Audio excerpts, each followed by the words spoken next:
Hey everybody, it's me Eric. I'm back to share another story with you. Tonight is a very special book called Snipp, Snapp, and Snurr and the Gingerbread. It's not a scary story, it's just I was up all day and put off reading the book until the absolute latest. This book is copyright 1936. It was written by Lindman. Snipp, Snapp, and Snurr were three little boys. Their hair was yellow. Their cheeks were pink, their eyes were blue. One morning they put on their red sweaters to take a walk. Soon they met their next-door neighbor. "Good morning, Snipp, Snapp, and Snurr," she said kindly. "Where are you going this nice morning?" "Good morning to you," said the three little boys. "We each want to go to a different place." "I see," said she. "Well, you take this coin, go to the baker, and buy whatever you want most." She handed them a coin, smiled, and walked slowly down the street.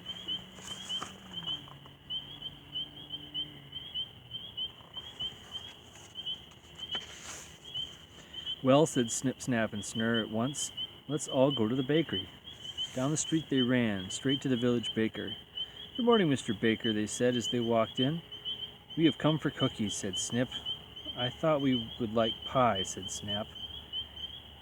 "No, we want gingerbread," said Snurr. "Gingerbread is fine," said the baker. "I'm just stirring it now. Come out to the kitchen and watch me stir it for the last time before I put it in the oven." Snipp, Snapp, and Snurr followed him out to the kitchen. They climbed up on the chair so that they could watch the baker more carefully.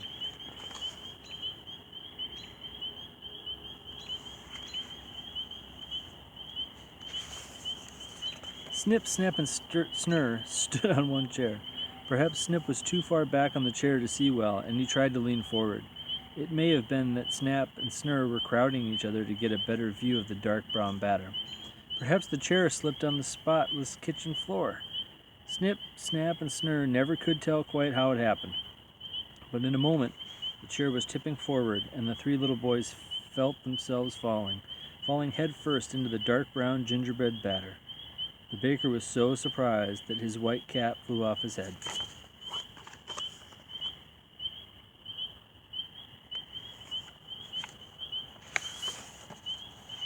He fell down in fright as he sat there looking. Snipp, Snapp, and Snurr climbed out of the mixing trough. They were not hurt, but they were covered from tip to toe with dark brown batter. Their little red sweaters and blue trousers and red socks were all dark brown. Their faces, hair, and clothes were the same dark brown color. "Let's hurry home," said Snipp, "before the baker can scold us." "Let's run," said Snapp. "Well, go out the front door," said Snurr. Off across the shiny floor they ran, straight out into the street.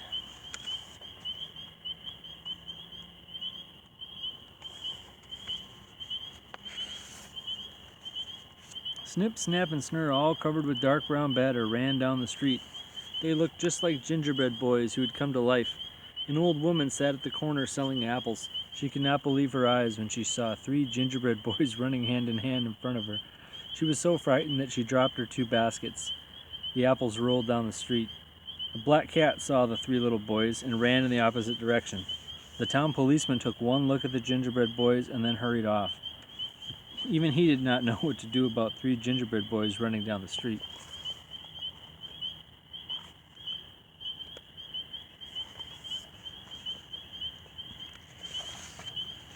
A big black and white dog happened to be near them. He smelled the rich brown gingerbread. Now the big black and white dog was very fond of gingerbread, so he ran after Snipp, Snapp, and Snurr. Poor Snipp, Snapp, and Snurr. How frightened they were to find a big dog running after them. Down the street they ran, faster and faster. The dog ran faster and faster too. Snurr, who was a little behind the others, stumbled and fell. Just as the big dog came very near, a golden coach drawn by four white horses rolled down the street. A beautiful princess was in the coach.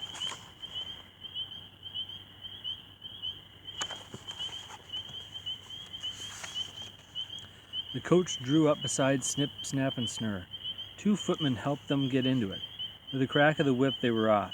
Straight to the palace they drove. The princess was delighted with the three little boys. "I've always wanted to see a gingerbread boy," she said. "Now I have three real live gingerbread boys here with me. It's the nicest thing that could happen. We must have a party." Soon Snip, Snap, and Snurr were drinking hot chocolate and eating fruit and cakes in the royal dining room. The princess sat at the head of the table in a pink dress. She wore her golden crown and told them fairy tales.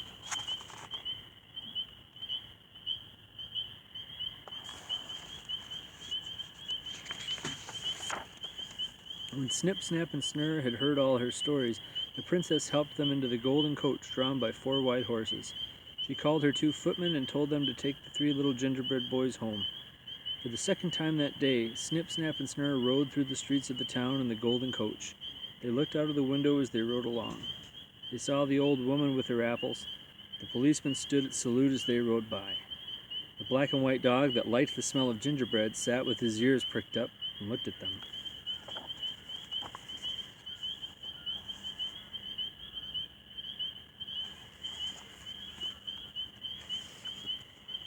When they reached home, the 2 footmen helped them out of the golden coach. When they saw Snip, Snap, and Snurr run safely in the front door, the coachman cracked his whip. The 4 white horses pranced down the street with their silver bells tinkling. Almost before Snip, Snap, and Snurr had a chance to tell Mother about their wonderful party in the palace, they found themselves in the big bathtub. Mother used soap and plenty of hot water. She even used a big scrubbing brush. Soon the gingerbread boys vanished. In their place were 3 little boys who had gone to walk earlier in the day.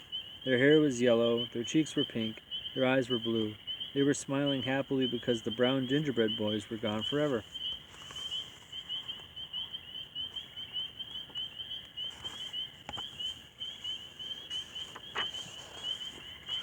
Soon, Mother tucked each little boy into bed, and as they lay there warm and clean and sleepy, Snip said softly, "I am glad." Before he could finish, he had gone to sleep. Snap murmured sleepily, "I am glad I am not," and his eyelids closed in the middle of the sentence. So Snurr finished, "I am glad I am not a gingerbread boy." Then he too was asleep. As they slept, the baker in his white cap and big spoon, the policeman with his long sword, the princess in a pink dress and a golden crown, the old woman and her apples, gingerbread men, gingerbread ladies, and gingerbread pigs, all danced through their dreams.